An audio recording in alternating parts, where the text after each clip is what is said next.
आ रहा है। ब्लूमबर्ग ये कहता है कि जो जेल में बंद इमरान खान साहब हैं वो पाकिस्तान की मईशत को चलाने के लिए सबसे बेहतरीन नुमाइंदे हैं। दूसरे नंबर पे नवाज शरीफ और तीसरे नंबर पे जरदारी खानदान या पीपल्स पार्टी। वो यही तीन ऑप्शन, तीनों ही आनी थी ना, तो इमरान खान पहले नंबर पे हैं। जो पाकिस्तान की सबसे बड़ी ब्रोकरेज कंपनियां हैं और उनमें से और 12 ट्रेडर्स हैं, मईशतदान हैं, तज्जियाकार हैं, उनको इस सर्वे के लिए चुना गया। यानी ये आम लोगों से सर्वे नहीं करवाया गया। जो लोग मईशत को समझते हैं, इसको जानते हैं, जो कंपनीज चलाते हैं, उन लोगों को बिठाकर उनसे पूछा गया, उनसे सर्वे किया गया कि जनाब आप बताइए कि पाकिस्तान को कौन बेहतर चला सकता है। तो अक्सरियत ने कहा कि इमरान खान, जिन्हें 8 फरवरी के इंतखाबात में शिरकत से अमली तौर पर रोक भी दिया गया है, वो मुल्क की मईशत को संभालने के लिए इस वक्त बेहतरीन इंतखाब हैं। और उसकी वजह यह है कि वो तवील अरसे तक आगे बढ़ा पाएंगे अपनी इस्लाहात को जो वो करेंगे, क्योंकि अवाम की मकबूलियत उनके साथ है, पब्लिक उनके साथ सपोर्ट करेगी, लोगों का एतमाद वापस आ जाएगा। मैं बार बार आपको ये कहता हूं, पहले भी ये कहता रहा था कि मईशत लोगों के एतमाद के साथ चलती है। जब लोग खुद हुकूमत बनाएंगे, और इस वक्त लोग सारे इमरान खान के साथ खड़े हैं, अगर इमरान खान की हुकूमत आएगी तो मईशत बेहतर चलेगी। अब ब्लूमबर्ग भी कह रहा है, तज्जियाकार भी सारे कह रहे हैं, उनका सर्वे जो टेक्निकल लोगों से उन्होंने किया वो भी यही कह रहा है। लेकिन दूसरी तरफ वो ये कहते हैं कि 3 मरतबा वज़ीर आज़म रहने वाले नवाज शरीफ साहब जो हैं, उनको 2 किस्म के तासुर हैं और 2 किस्म की उनको भी सहूलतें हासिल हैं, जिसकी वजह से एक तो उनका तजुर्बा है बहुत पुराना, वो हुकूमतों में आते रहे हैं। एक उन्होंने ये कहा, जो मईशतदान है उन्होंने ये बात बताई। दूसरा उन्होंने कहा कि नवाज शरीफ को इस वक्त एस्टेब्लिशमेंट की हमायत हासिल है। ये भी एक रीज़न हो सकता है, लेकिन फिर भी इमरान खान बहुत आगे हैं, वो बेहतर हैं, ज़्यादा बेहतर मईशत चला सकते हैं। नवाज शरीफ दूसरे नंबर पे और जरदारी साहब आखिरी नंबर पे। ये तो आ गया जी ब्लूमबर्ग का सर्वे। अब आ जाए कि इकोनॉमी के साथ हुआ क्या इस पूरे अरसे में। इमरान खान साहब की हुकूमत जो है वो खत्म की गई 9 अप्रैल 2022 को। उनकी हुकूमत खत्म होगी इमरान खान साहब की। उससे पहले की मईशत क्या थी और उसके बाद की मईशत पीडीएम ने क्या किया और आज मईशत क्या है, ये चीजें मैं आपके सामने रख देता हूं। इमरान खान साहब की जब हुकूमत खत्म हुई, उस वक्त जो डॉलर की कीमत थी पाकिस्तान में, और ये चीज़ें मैं आपको इसलिए नहीं बता रहा कि मुझे शौक है ये करने का, मैं इसलिए बता रहा हूँ कि बेशुमार मेरे ऐसे दोस्त थे मीडिया वाले जो रोज़ाना माइक लेकर निकल पड़ते थे। बेशुमार मेरे ऐसे दोस्त थे सहाफ़ी और दानिश्वर जो रोज़ाना मईशत पे बात करते थे। मेरा तो ये टॉपिक भी नहीं था, मैं तो सिर्फ उनको याद दिलाता हूँ कि भाई अब ये हो गया, बात कर लें आप। मैं कुछ शौक से नहीं कर रहा, लेकिन चीज़ें मैं आपको बता देता हूँ। नंबर 1 ये है, इमरान खान साहब ने जब हुकूमत छोड़ी तो उस वक्त डॉलर 186 रुपए का था जब उनकी हुकूमत छीन ली गई। तहरीक एतमाद जब पेश की गई तब 178 रुपए का डॉलर था, और आज जो है इस वक्त डॉलर 280 रुपए का है। और जब शहबाज शरीफ साहब वजीर आजम बने हुए थे उस दौर में डॉलर 310 रुपए तक गया। यानी अब आप अंदाजा कर लें कि जो डॉलर बहुत महंगा हुआ करता था, 180 रुपए का, 186 रुपए का, 178 रुपए का, बहुत महंगा था, वो 300 रुपए क्रॉस कर गया तो तब भी कोई नहीं बोला, सब चुप करके बैठे रहे। इंटरबैंक के अंदर और ओपन मार्केट के अंदर जो डॉलर की कीमत है उसका फर्क पड़ गया शहबाज शरीफ साहब के दौरे हुकूमत में पीडीएम में 30 से 40 रुपए का। इस फर्क की वजह से जो रेमिटेंसेस बाहर से आती थी, ओवरसीज पाकिस्तानी जो पैसा भेजते थे बाहर से, वो बहुत कम हो गया और 1.8 अरब डॉलर तक वो कम हुआ। यानी जो बैरून मुल्क पाकिस्तानी पाकिस्तान में पैसा भेजते हैं उसमें खासी कमी हो गई शहबाज शरीफ साहब की गलत पॉलिसीज की वजह से या पीडीएम की हुकूमत की गलत पॉलिसीज की वजह से। पेट्रोल इमरान खान साहब की जब हुकूमत खत्म हुई तो वो बेच रहे थे 149 रुपए फी लीटर और डीजल 144 रुपए फी लीटर। ये उस दौर में बहुत महंगा हुआ करता था, लेकिन फिर शहबाज शरीफ साहब ने इसको 310 रुपए फी लीटर तक पहुंचाया तो ये सस्ता हुआ। अब आप अंदाजा कर लीजिए कि 150 रुपए से नीचे पेट्रोल इमरान खान बेच रहे थे, 310 रुपए से ऊपर शहबाज शरीफ साहब उसके आसपास बेच रहे थे, और ये मईशत को संभालने और चीजों को सस्ता करने आए थे। इमरान खान ने अवाम को 1.5 माह के लिए एक सब्सिडी दी थी और उस सब्सिडी को बाद में पीएमएलएन की हुकूमत ने भी कैरी किया था, और उसमें सिर्फ 5 रुपए फी लीटर की सब्सिडी दी थी इमरान खान साहब ने।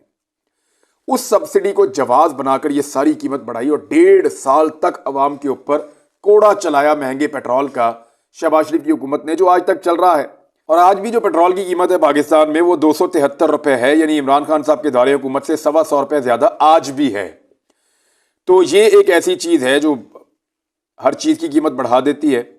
मिफ्ता इस्माइल साहब हों या मोहम्मद जुबैर साहब हों, उन्होंने उन तमाम दावों की तरदीद कर दी है कि इमरान खान साहब के दौरे हुकूमत के अंदर मईशत डूब रही थी और पाकिस्तान तबाही की तरफ जा रहा था। बल्कि अब उनका यह कहना है कि उस दौर के जो माशी अदाद-ओ-शुमार थे वो बहुत बेहतर थे, पाकिस्तान को किसी किस्म के डिफॉल्ट होने का खतरा नहीं था और माशी इंडिकेटर्स ठीक चल रहे थे इमरान खान के दौर में। ये बाद में जब पीडीएम की हुकूमत आई है तो इन्होंने खराबी पैदा की है। पहले मिफ्ता इस्माइल साहब को लाया गया, काफ़ी तबाही हुई जब मईशत की, तो फिर इसहाक डार साहब को लाया गया ताकि बाकी कसर भी निकल जाए, और इसहाक डार साहब ने रही सही कसर भी निकाल दी।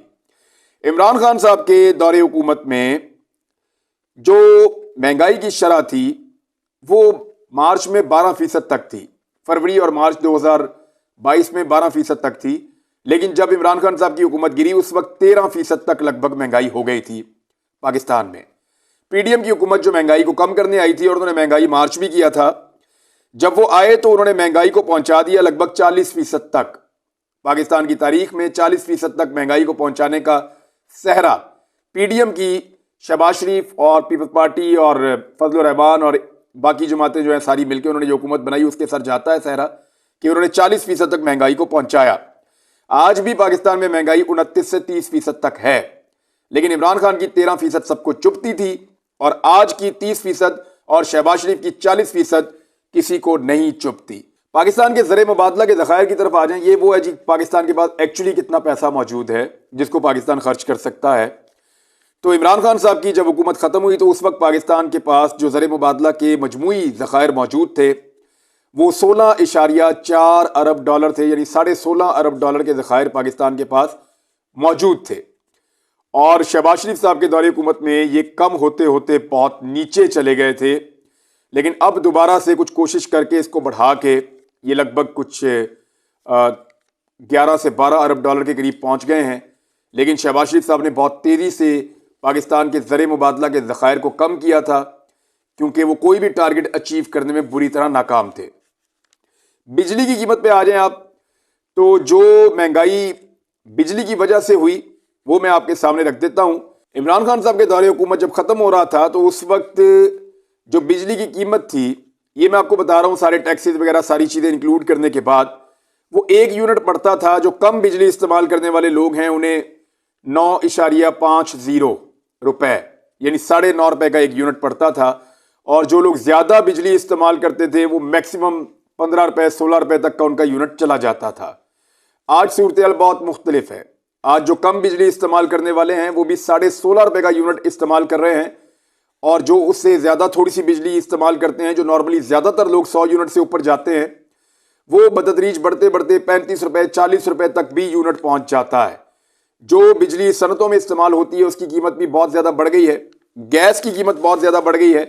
चीनी की पहले मैं आपको बता देता हूँ, क्योंकि इमरान खान साहब पे चीनी चोर इल्ज़ाम लगाते थे, वो जहांगीर तरीन की वजह से लगाते थे। जहांगीर तरीन आज पार्टनर हैं पीएमएलएन के और वो कोलिशन में इलेक्शन लड़ रहे हैं। जहांगीर तरीन के और पीएमएलएन के जो बैनर और पोस्टर हैं वो एक ही प्रेस से छपकर आते हैं, एक तरफ तरीन साहब की एक तरफ नवाज शरीफ साहब की फोटो लगी होती है। तो चीनी चोर का जो नारा लगाते थे वो अभी साथ इकट्ठे हैं। इमरान खान के दौर में 80 रुपए किलो चीनी हुई तो बताया गया बहुत महंगी है। शहबाज शरीफ के दौर में ये चीनी की कीमत 180 रुपए तक पहुंच गई तो किसी ने नहीं बताया कि ये महंगी है, और आज इसी चीनी की कीमत 155 रुपए फी किलो है। आटे की कीमत इमरान खान साहब के दौर में जब आटा बहुत महंगा हुआ करता था तो 55 रुपए किलो था, जिसको वो छोड़कर गए थे अप्रैल 2022 में। आज आटे की कीमत 140 रुपए फी किलो है। घी की कीमत जो है वो भी इसी तरह जो है वो दुगनी से ज्यादा बढ़ गई है। चिकन यानी जो मुर्गी आप खाते हैं, जिंदा चिकन का मैं आपको बता देता हूं, ये 232 रुपए का हुआ करता था इमरान खान साहब के दौरे हुकूमत में जब वो छोड़कर गए थे, और आज जो है ये तकरीबन 450 रुपए का है, यानी लगभग दुगनी कीमत हो गई है मुर्गी खाने वालों के लिए भी गोश्त की। अंडे, तो अंडों की कीमत जो है वो इमरान खान साहब के दौरे हुकूमत में 130 से 140 150 तक गई है फी दर्जन अंडे, और इस वक्त जो पाकिस्तान में अंडों की कीमत है वो 400 रुपए से ऊपर है। 410, 405, 398, लेकिन 400 की अगर आप एवरेज लगाएं तो अंडों की कीमत भी कई गुना बढ़ गई है इमरान खान साहब की हुकूमत जाने के बाद। चावल की कीमत आप देख लें, चावल जो है वो सन 2022 में 180 रुपए से 200 रुपए किलो तक मिल रहे थे मुख्तलिफ क्वालिटीज के। आज जो है वही चावल बासमती वाले जो हैं वो 375 रुपए फी किलो मिल रहे हैं, यानी लगभग दुगनी कीमत चावलों की भी पाकिस्तान में हो चुकी है। बेरोजगारी की शरह में इजाफा हुआ पीडीएम की हुकूमत आने के बाद, और ये ठीक ठाक इजाफा हुआ है। परसेंटेज में आप देखें लगभग 30%, 40% के करीब बेरोजगारी में इजाफा हुआ पीडीएम की हुकूमत आने के बाद। पाकिस्तान में मईशत की जो ग्रोथ इमरान खान साहब के दौरे हुकूमत में 6% थी। मईशत के बढ़ने की जो शरह होती है वो किस शरह से तरक्की कर रही है पाकिस्तान की मईशत, तो जो जीडीपी की ग्रोथ थी वो पाकिस्तान की 6% के लगभग थी, इससे थोड़ी कम थी, लेकिन 5.5% और 6% के बीच में रही लगातार 2 सालों तक, और फिर ये पहुंच गई 0.5% तक पीडीएम की हुकूमत आने के बाद। पाकिस्तान की बरामदात में बहुत ज्यादा कमी हुई। हालांकि कोरोना वायरस के दौरान भी पाकिस्तान की एक्सपोर्ट्स में इजाफा हो रहा था।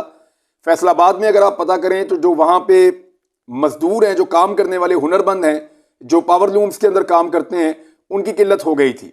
लाखों लोगों को रोजगार मिल गया था, नई पावर लूम्स भी मिल रही थी, और पूरी स्ट्रेंथ के साथ पूरी की पूरी इंडस्ट्री, खासतौर पे टेक्सटाइल की, वो चल रही थी। इतना बूम आया कि बहुत लंबे अरसे के बाद ताजरों ने बताया या सनतकारों ने बताया कि उनका काम बढ़ गया है। एक्सपोर्टर्स जो हैं वो इतने ज्यादा ऑर्डर्स मिल रहे थे, वो पूरे नहीं कर पा रहे थे, और जबरदस्त तरीके से काम चल रहा था। आज आप फैसलाबाद जाकर देखें तो लूमें बंद पड़ी हैं। वजह यह है कि बिजली की कीमतें बढ़ गई, गैस की कीमतें बढ़ गई। वजह यह है कि महंगाई बहुत ज्यादा बढ़ गई, पॉलिसीज तब्दील हो गई। वजह यह है कि बहुत सारी ऐसी पॉलिसीज आई इंपोर्ट और एक्सपोर्ट में जिसकी वजह से जो इंडस्ट्री है वो मुकम्मल तौर पे बैठ गई। इमरान खान साहब की जो हुकूमत का आखिरी साल था वो 2021 था। 2021 में 2.25 लाख पाकिस्तानी जो थे वो पाकिस्तान को छोड़कर गए थे, जबकि 2022 में जो लोग पाकिस्तान छोड़कर गए वो 7,65,000 थे। यानी बहुत बड़ी तादाद में पाकिस्तानी पाकिस्तान को छोड़कर गए, 3 गुना से भी ज्यादा। जब पीडीएम की हुकूमत बनी लोग मायूस हुए, और सन 2023 में भी 5.5 लाख लोग पाकिस्तान छोड़कर गए। ये वो नौजवान हैं जिनमें हुनरमंद शामिल हैं, ये वो नौजवान हैं जिनकी वजह से पाकिस्तान में ब्रेन ड्रेन हो रहा है। इनको पाकिस्तान में काम करना चाहिए, लेकिन बड़ी तादाद में पाकिस्तान से बाहर ये गए हैं, और ये सन 2022 और 2023 में इसलिए ज्यादा तादाद एकदम बढ़ गई कि नौजवानों में मायूसी फैली है। इमरान खान साहब ने वो कौन से इकदाम किए जिनकी वजह से वो मईशत को आगे बढ़ा पाए? उन्होंने वो कौन से इकदाम किए जिसकी वजह से आज भी लोगों को लगता है कि इमरान खान जब आएगा दोबारा तो वो मईशत को चला पाएगा? नवाज शरीफ और इमरान खान के मईशत चलाने के स्टाइल में क्या फर्क है, इसके ऊपर हम एक और वीलॉग करेंगे। लेकिन अभी मैंने सिर्फ आपके सामने वो फैक्ट्स रखे हैं कि जो बेवकूफ बना रहे हैं कि इमरान खान मईशत को डबो रहे थे, इसलिए इंटरफेयर करना पड़ा, और बाद में जनाब पीडीएम ने हुकूमत बनाई और पीडीएम ने मईशत को संभाला दिया। ये जो चूरन है ये बिकने वाला नहीं है। तमाम माशी अदादोशुमार, चाहे वो महंगाई के हों, बिजली की कीमत हो, गैस की कीमत हो, पेट्रोल की कीमत हो, डॉलर की कीमत हो, पॉलिसियों का तसलसल हो, पाकिस्तान में तरक्की की शरह हो, पाकिस्तान में बेरोजगारी हो, पाकिस्तान के अंदर ब्रेन ड्रेन हो, नौजवान पाकिस्तान को छोड़कर जा रहे हों, या बाकी सारे माशी इंडिकेटर्स हों या आलमी रिपोर्ट्स हों, वो सब की सब कह रही हैं कि उस वक्त मामला बेहतर थे और उसके बाद मामला एकदम डाउन गए हैं। तो पीडीएम कसूरवार है पाकिस्तान की मईशत को गोते लगवाने में। इमरान खान ने क्या किया था वो आपको नेक्स्ट वीलॉग में बताऊंगा। अब तक के लिए इतना ही। अपना ख्याल रखिएगा, अपने इस चैनल का भी। अल्लाह हाफिज।